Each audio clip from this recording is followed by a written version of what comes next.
How to enable safe browsing on Internet using Google Chrome. At first, open Chrome browser on your computer. Here, you have to make sure that you already signed it with your account. Now click on the profile picture at the top.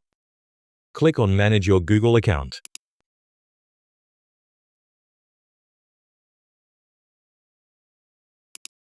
Type in Safe Search.